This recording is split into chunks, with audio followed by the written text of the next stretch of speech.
Hello, this is my Christmas tree. I don't know if you've got your Christmas tree up yet. I must say mine's got some very old and lots of different kind of strange baubles on it, but anyway, we love it. And it's also got sparkly lights. And this time of year, a lot of people like to have lights in the house to cheer everything up on these dark December days. And not just in the house, but outside too. Lots of people have lovely Christmas decorations in the gardens, lighting up the streets. And here we are, I've lit a candle. Sometimes this time of year I like to light a candle and pause and have a think about Advent, because it is a very special time. So I've got a story for you, but it's not a Christmas story. It's from the Usborne Children's Bible. But it's not about when Jesus was born. We have to go fast forward 30 years to when Jesus was starting his special ministry. Jesus stayed in Nazareth with Mary and Joseph until he was about 30 years old. Then he went to Galilee, where John, a cousin of his, was telling the people about God and how they should do what he says. Crowds of people came to hear John. When they asked John what they should do, he told them to share their food with hungry people and give their spare clothes to those who needed them. John baptized the people who were sorry for the bad things they had done. He used water in the Jordan River.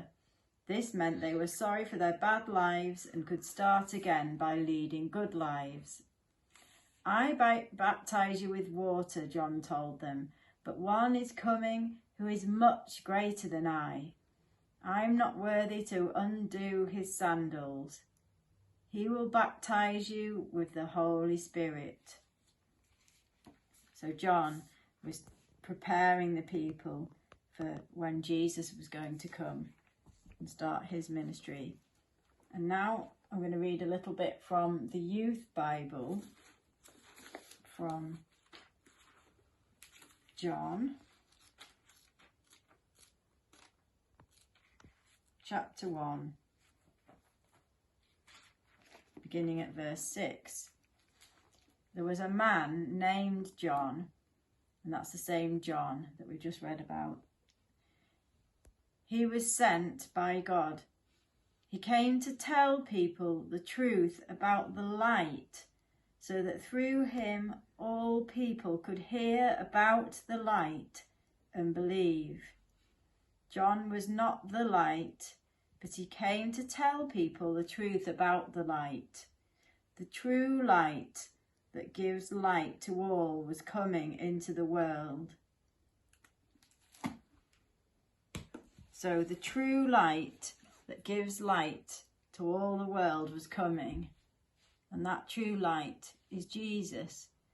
So in Advent, when we fill our houses with lights, we're getting ready to remember and celebrate again the coming of Jesus, the true light of the world. So this week, when you're maybe following there's a trail of Christmas lights that you can go and look at round Roundhay. Maybe you're having a look at some of those, or maybe if you go to church, you'll see some lovely Christmas lights in the garden, or on your own street, or even in your own house, you might see some lovely Christmas lights.